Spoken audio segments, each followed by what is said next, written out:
Halo teman-teman, bagaimana kabarnya hari ini? Semoga baik-baik saja ya. Baik, hari ini kita akan belajar mengenai pengangguran. Nah, di sini ada sebuah gambar. Nah, teman-teman ada yang bisa menjelaskan tidak? Ini gambar mengenai apa? Nah, silahkan nanti dituliskan di kolom komentar ya.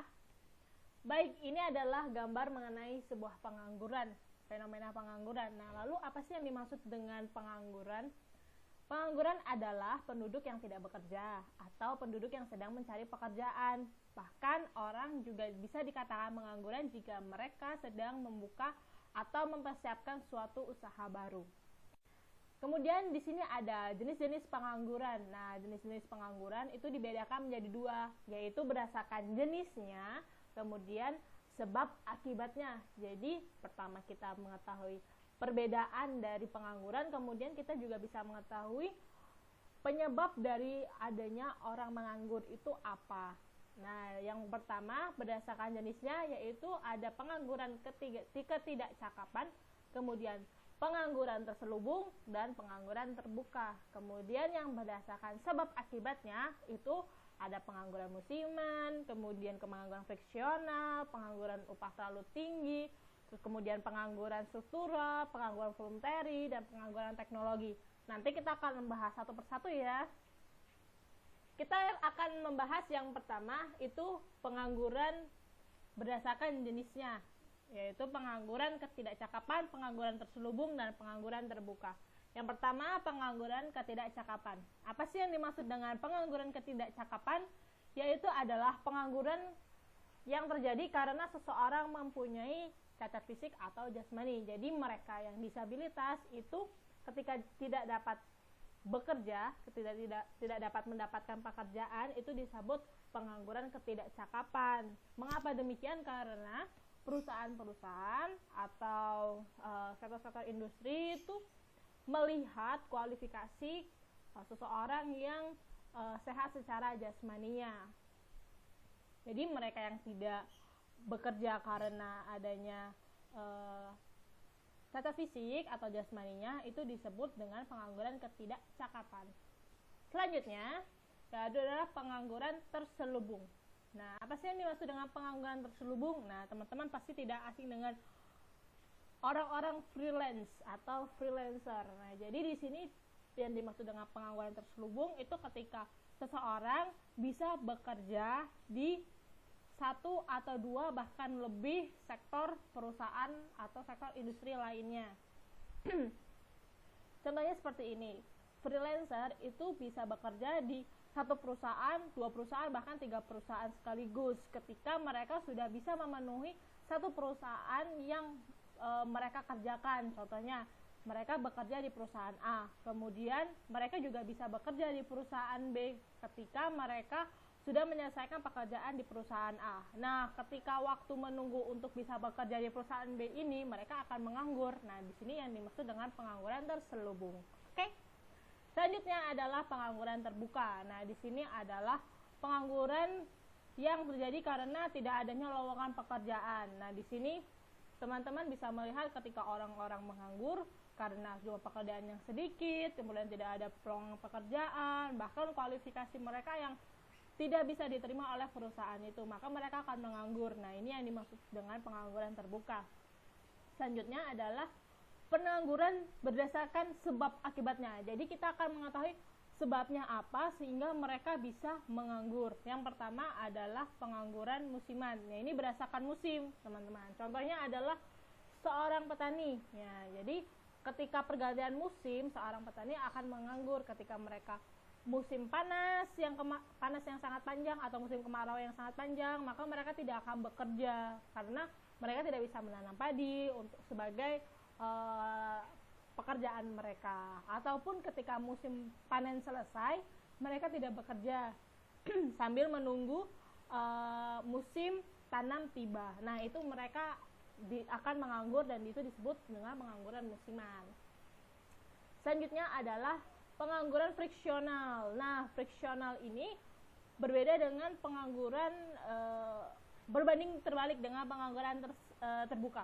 Ketika pengangguran terbuka, jumlah penawaran tenaga kerjanya itu sedikit dan jumlah permintaan tenaga kerjanya itu tinggi, maka pengangguran friksional itu berbeda. Jadi jumlah penawaran tenaga kerjanya itu sangat tinggi, sedangkan jumlah permintaan tenaga kerjanya itu sedikit. Jadi orang akan cenderung bisa memilih pekerjaan yang mereka inginkan berdasarkan misalkan gajinya lebih tinggi atau kenyamanan dalam bekerja, seperti itu. Contoh dari pengangguran friksional ini ketika seseorang yang bekerja di perusahaan A, kemudian mereka ingin bekerja di perusahaan B karena gajinya lebih tinggi. Nah, kemudian mereka akan resign dari perusahaan A, kemudian akan menunggu untuk bisa bekerja di perusahaan B. Nah, ini waktu menunggu inilah mereka akan menganggur, dan ini disebut dengan pengangguran friksional. Selanjutnya adalah pengangguran karena upah terlalu tinggi. Nah, di sini teman-teman tidak asing dengan UMK ya. UMK apa coba? Ada yang tahu tidak UMK? UMK adalah upah minimum kota. Nah, ini terjadi karena pengangguran karena upah terlalu tinggi terjadi karena mereka atau karyawan atau seseorang itu menginginkan upah yang lebih tinggi, tapi perusahaan tidak bisa menyanggupinya. Maka akan timbul di situ demo, kemudian mogok kerja dan lain sebagainya.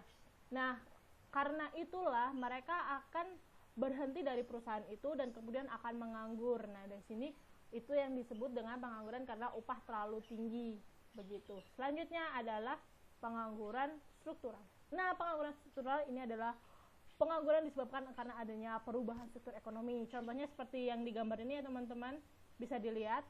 Di sini dulu adalah hamparan perkebunan atau pertanian yang sangat luas. Kemudian lama-lama dia akan bergeser menjadi sebuah industri, perusahaan-perusahaan besar akan berdiri di sini dan akan berganti. Jadi perubahan sektor. Jadi dulunya agraris, yaitu sektor pertanian, perkebunan, kemudian sekarang akan berganti menjadi sektor industri, yaitu berdirinya banyak pabrik-pabrik pembuat barang ataupun pembuat jasa.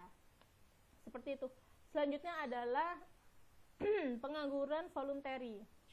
Nah, ini adalah mereka yang dengan sukarela untuk tidak bekerja. Jadi mereka ini sebenarnya bisa bekerja, mampu bekerja, tapi dengan sukarela mereka tidak mau bekerja. Mungkin ada beberapa alasan yang mereka rasa mereka tidak ingin bekerja. Misalnya mungkin kehidupannya sudah sangat nyaman, jadi mereka tidak bekerja, dengan sukarela tidak bekerja, seperti itu.